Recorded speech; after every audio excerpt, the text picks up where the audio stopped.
Hi guys, and welcome back to my channel. The case that I'm going to be looking into today happened in 1991 and is the Austin Yoghurt Shop murders. This case happened in Austin, Texas, and 4 young women lost their lives, and to this day it still remains unsolved. I found this case interesting when I came across it. It wasn't actually suggested to me in sort of the way of you guys suggesting it.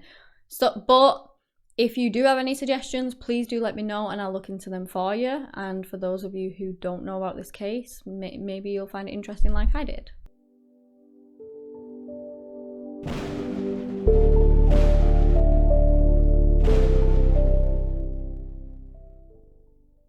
So let us get into this case. There is a yogurt shop called I Can't Believe It's Yogurt.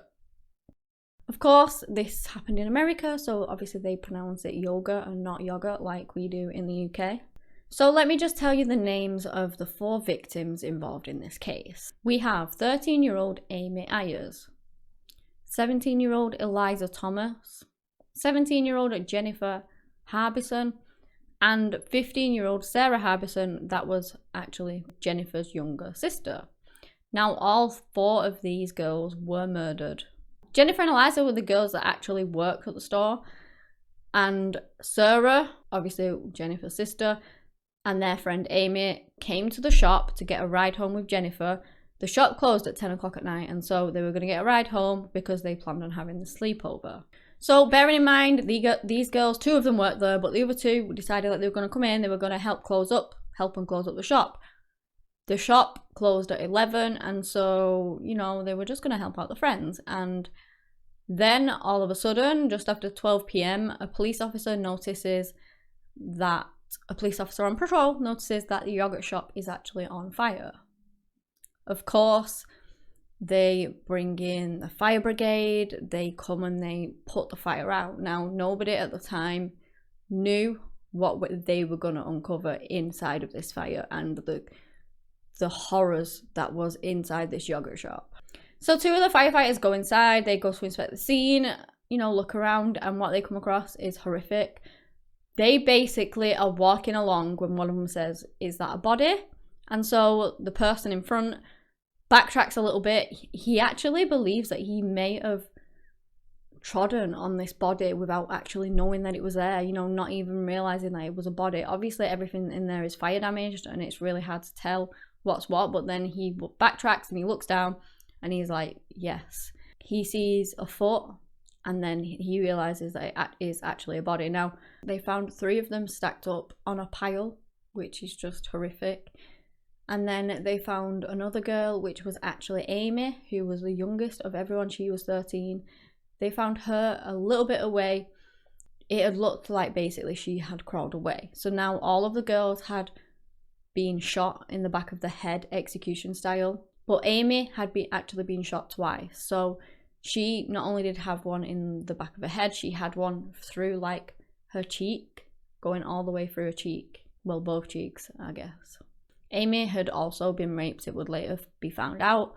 And they were pretty much burnt beyond recognition. You know, you couldn't really identify them from the bodies because everything had been burnt. Not only that, so whoever set this fire did it with the intention to get rid of any evidence, which it did. The fire will have obviously burnt away a lot of the evidence that they could find, and not only did the fire do that, putting out the fire with the water would have also washed away all the evidence inside, which is why this case has been just so difficult to try and solve, because they just really didn't have anything. It's thought that basically Amy was probably put on this pile too. She was probably shot, but she didn't actually die. She survived, she's clinging onto life, and she crawls away. And then whoever is there, her attacker, whoever it was, follows her and then probably shoots her again, and then that is when she unfortunately passes away. It was found out that the gun used was a .22 caliber handgun for each of the girls, but the one through the cheeks of Amy was actually a .380 caliber handgun. So there were 2 guns involved. That made people believe straight away that there were 2 people involved, because normally you just carry the 1 gun. Obviously, that's not to say that that was true, but again, there's 4 girls as well, so it would have been hard for one person to keep track of 4 girls. And again, the evidence had been washed away. There was puddles of water all over the floor, so they just didn't really find much in the way of DNA and things like that. When they investigated a bit more, they found that there was also this no sale done just before 11 on the till, and $540 had been taken. So I don't know in regards to the case, like how that fits in, whether whoever was there intended on taking that money first, but then why would you then murder 4 girls? Because surely if you're there stealing money with a gun, I would give them the money, so surely one of them would just give them the money. Like, why would you not? So it's kind of thought that maybe it wasn't a robbery, or it wasn't intended as a robbery, something like that. I don't really know where the money fits in, but either way, 4 murders were committed regardless of the money being taken. Okay, at 11:47, one of our patrol officers called in to dispatch smoke coming out from, I can't believe it's yogurt. Fire department got here shortly thereafter. What we found in the back there was we found 4 victims. We're handling it as a homicide right now because it appears that one of the victims was struck in the head. Were the victims together, or were they in different parts of the building? No, I can't. Can't give you that either. Were they bound in any way? Can't give you that. Was there any sign of forced entry to the building? Can't give you that. What can you give? Just what I gave you. It's still very early in the investigation, okay? So obviously they had this huge scale investigation. They were trying to find out what happened to these girls. You know, they did loads of public appeals and things like that, trying to get people to come forward with any information. And a couple of people did actually come forward. They ended up finding out that the girls had definitely been alive at 10 p.m. because people saw them. They were closing down, and the scene where they found it was, you know, it depicted that because, as you can see in the picture, the tables, the chairs are stacked on top of the tables. So that's normally what you do when you're closing up, and you can see that most of them are done. I believe there was only one table that wasn't done, which is thought that that is possibly where maybe the suspects involved in this case were actually seated. Then a man called Earl Craft came forward. He was an ex-police officer, and he was at the yogurt shop that night. He said that there was this man acting suspiciously, and of course he's a police officer, an ex-police officer. He actually worked at a security firm, I believe, at this time.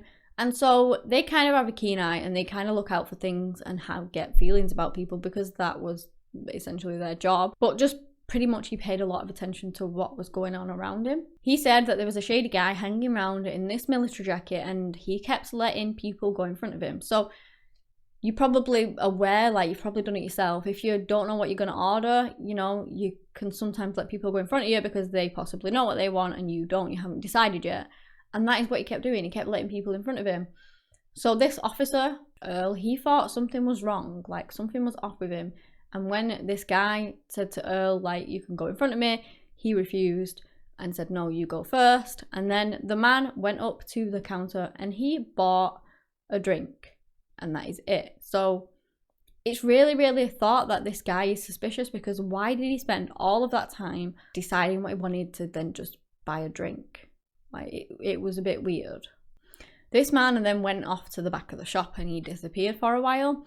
When Earl actually got to the till, he asked where this Eliza, because she was on the till at that night, where, you know, this man had gone, and she said, oh, he's probably gone out back to the restroom. So he gave quite an accurate description of this man. He said that he was a white male, around 6 foot tall. He was in his mid to late 20s or like early 30s. He was clean shaven, he had dark hair, and he had like this long sharp nose, which he said was, you know, it was quite distinctive.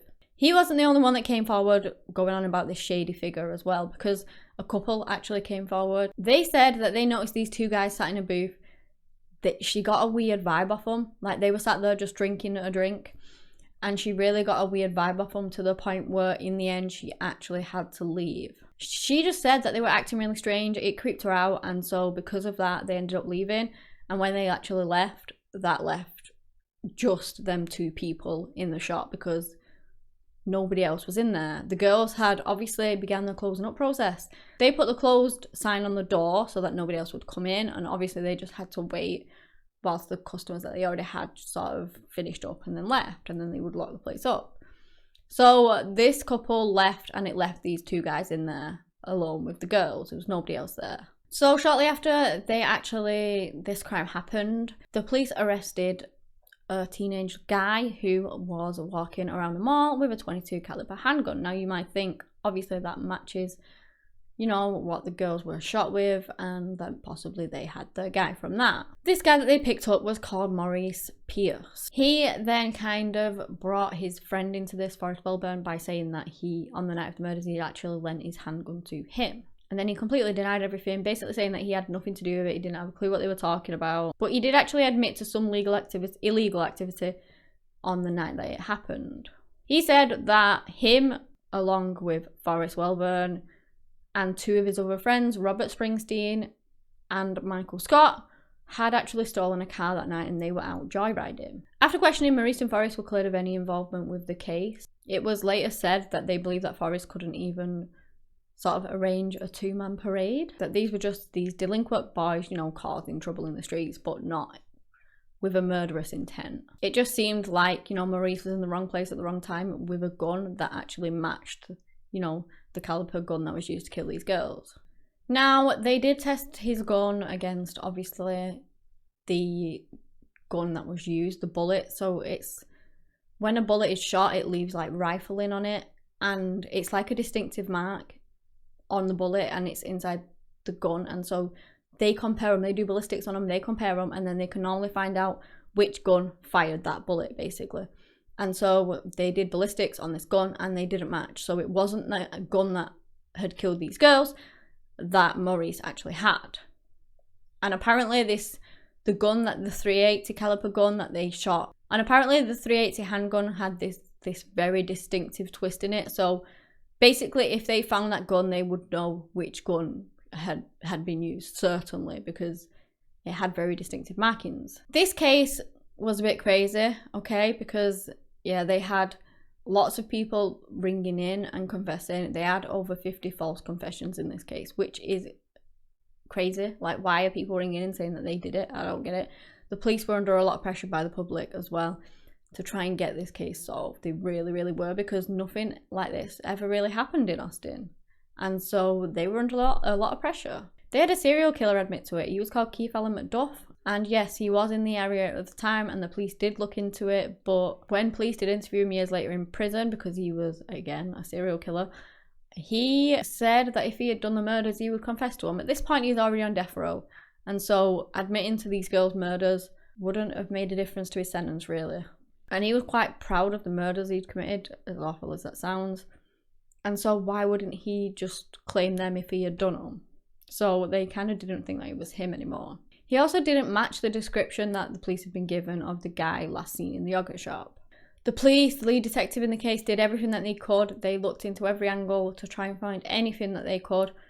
But just nothing ended up leading anywhere. Again, they didn't have much evidence. It had all been burnt and washed away. And it was just so difficult. They didn't have hardly any witnesses apart from the ones that had come forward. So basically the case just went cold. Then in 1996, they got a new detective in charge of the case, and he was called Paul Johnson. And what Paul decided to do was that he was going to go over everything and just relook at literally everything in this case with like a new set of eyes. He basically looked at it as if everything in this case was kind of, from the beginning, you know, had been messed up, and he was just going to rehash it all and just do it all again, which is what he did. And again, you know, people really wanted this case solved. The authorities really wanted this case solved, so there was a lot of pressure still behind solving this case. But instead of looking with fresh eyes and looking for new suspects involved in this case, all he ended up doing was kind of rehashing old suspects. So you remember the 4 teenagers that were questioned, you know, early on in the case, he goes back to them. In 1999, they had new suspects in the case. Well, I say new, they weren't new, they were, like I said, the old ones. Maurice, Forrest, Robert and Michael were now their main suspects once more. They questioned them, and let me just say that the questioning was very unconventional. They put a lot of pressure on it, and in my eyes, I will put clips of it up, but they were very leading, and I don't really think that you can properly rely on these confessions. We want the truth, and you know what the truth is. You're having trouble with the memories and flashbacks. You know what happened. You're scared to tell us. I don't blame you. It's a horrible thing what you saw in there. But you know, can I tell you what I keep seeing in my head? Tell us what you see in your head. I keep seeing these girls get shot. Right. Tell us what that looks like. Tell us what you see specifically. How they're getting shot and who's shooting them. Come on, Mike, we're doing good. Tell us. Let's do this today. Let's do it. Seeing the girl, I'll never see her down. I remember one girl screaming, terrified. Okay? I don't know if this is real or not, or if this is, Michael, it's real. It's okay. You can present it to us any way you want. It's real. Mike, look at me. You're remembering what happened because you were inside there, right? I don't. You're remembering what happened. I don't honestly remember going in the building. But you were in the building. You went in there with me. I don't believe that, Michael. You don't remember going in there. And you know you were in there. Did you shoot any of those girls? No, sir. Then tell us what happened. What do those two boys do to those girls? You want to live with this the rest of your life? No, I don't. Then get it out right now. They're you over. They're the ones that shot the girls. Do it. What did you see happen? They then get a second confession off Robert Springsteen. What did he tell you to do? It was the sex line and what's going to happen. What did you do? What's wrong? Okay, where? Where did you think you shoot? Wow. Where? In order to shoot.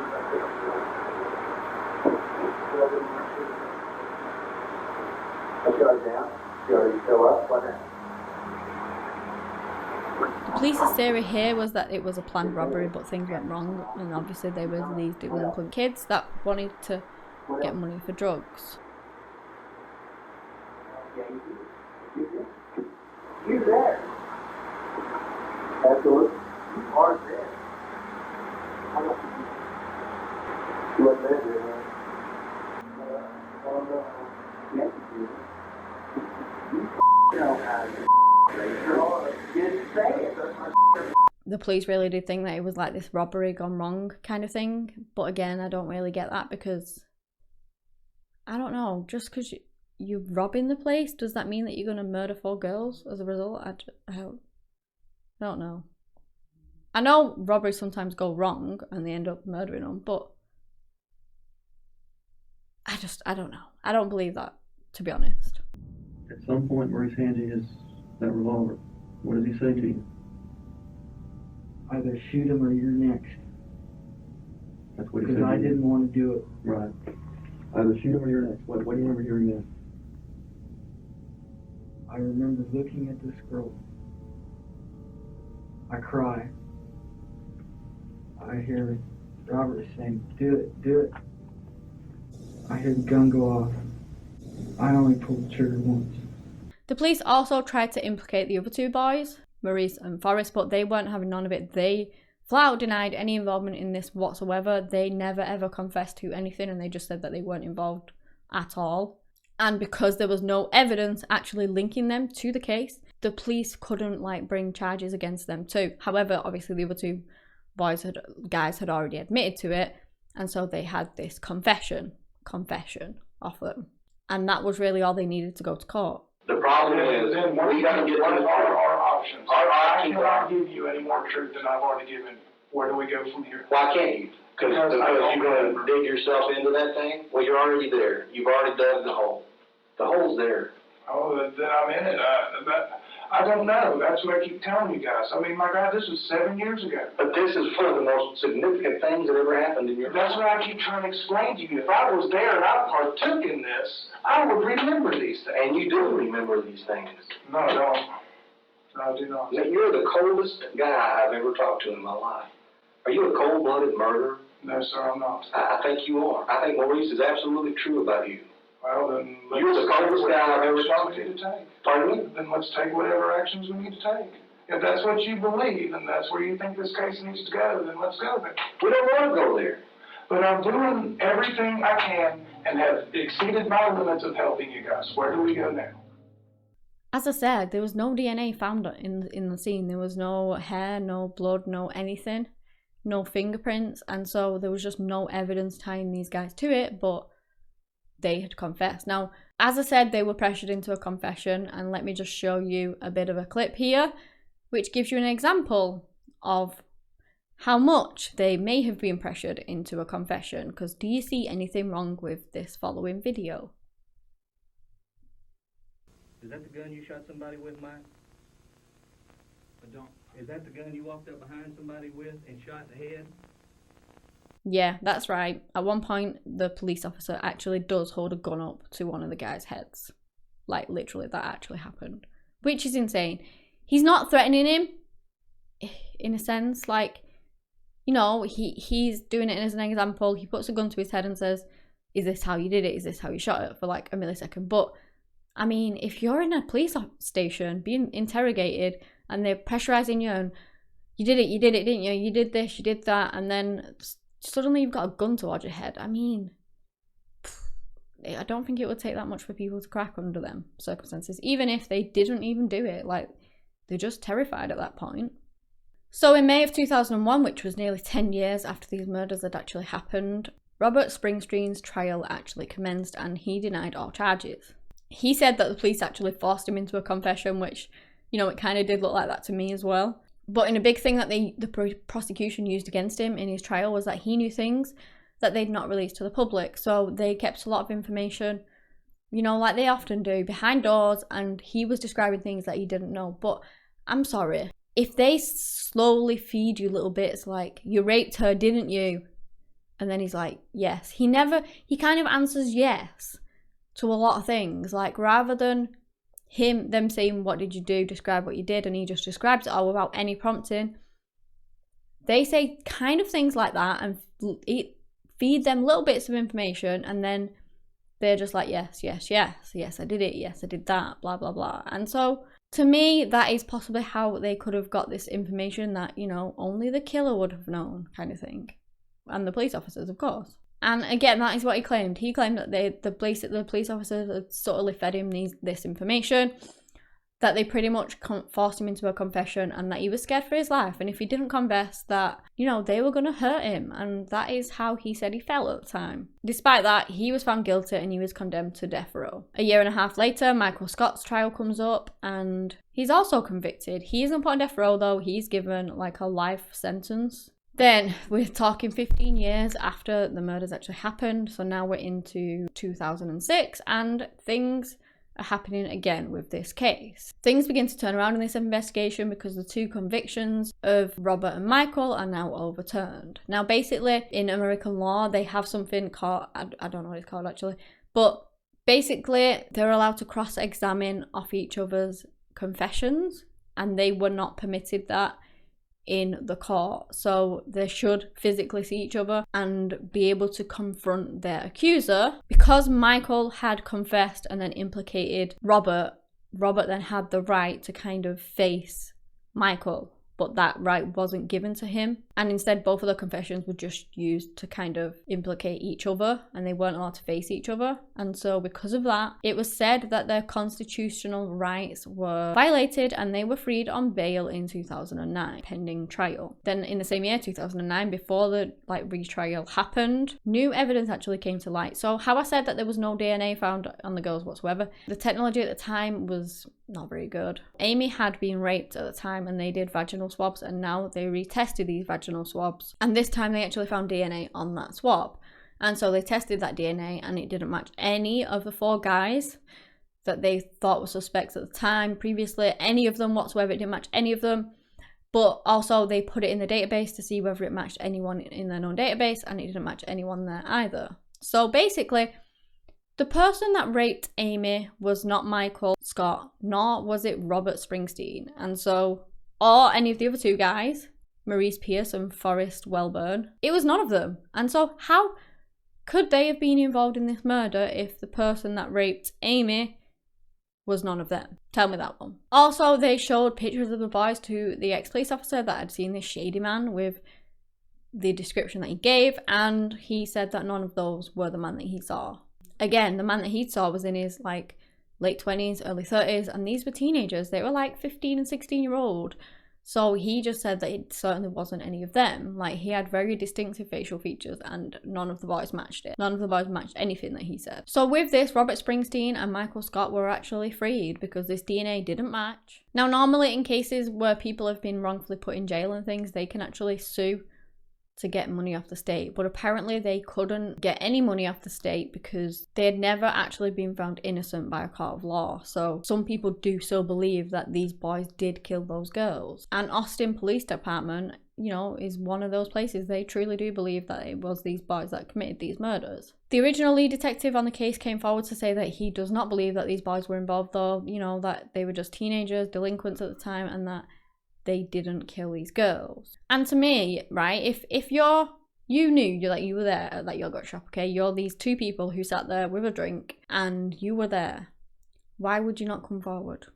If you had nothing to hide, why would you not then say, yes, it was me, I left at whatever time, the girls were fine, whatever? Why would you not come forward and like clear your name? So to me, those shady people sat in that booth are most likely the people that committed this crime, because, you know, witnesses came forward to say that they saw them and they never have. So it really is suspicious. I also do know that the girls' families do really believe that Robert Springsteen and Michael Scott are the ones responsible for killing their children. I personally think that they were kind of scapegoats, where the police kind of forced them with the pressure that they were on. You know, they were under a lot of pressure.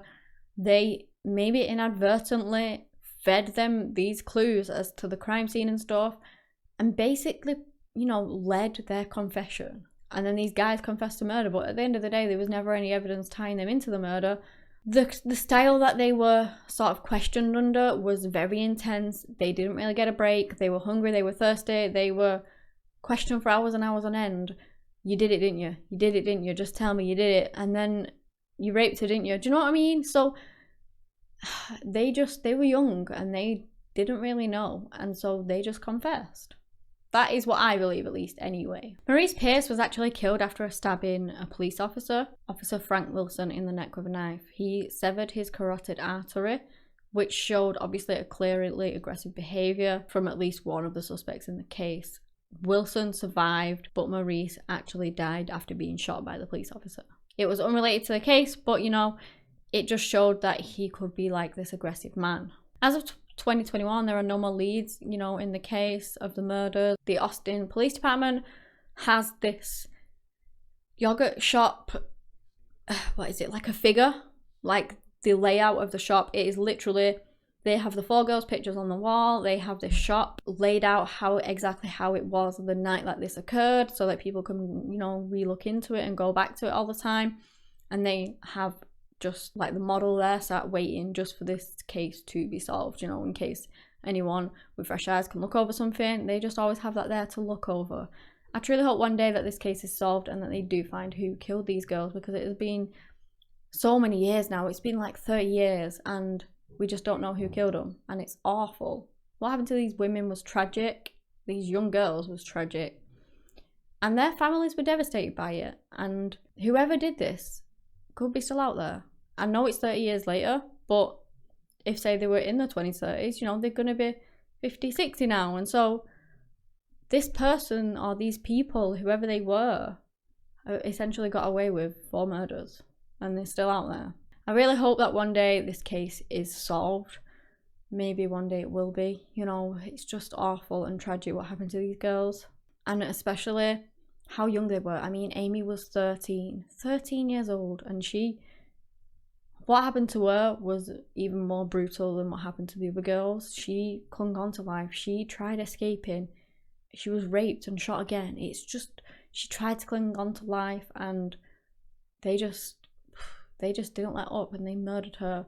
And it's awful. It really is awful what happened to these women. But yeah, that is the end of the case. What do you guys actually think on this case? You know, let me know. Do you think that the 4 suspects involved were possibly the ones that did it? Or do you think that the other 2, you know, these mystery people that were in the yogurt shop, maybe they did it, or somebody else? Let me know what you guys think. I'd love to know what your opinions are on this one. But yeah, if you have enjoyed this video, give me a big thumbs up and subscribe to my channel for similar content.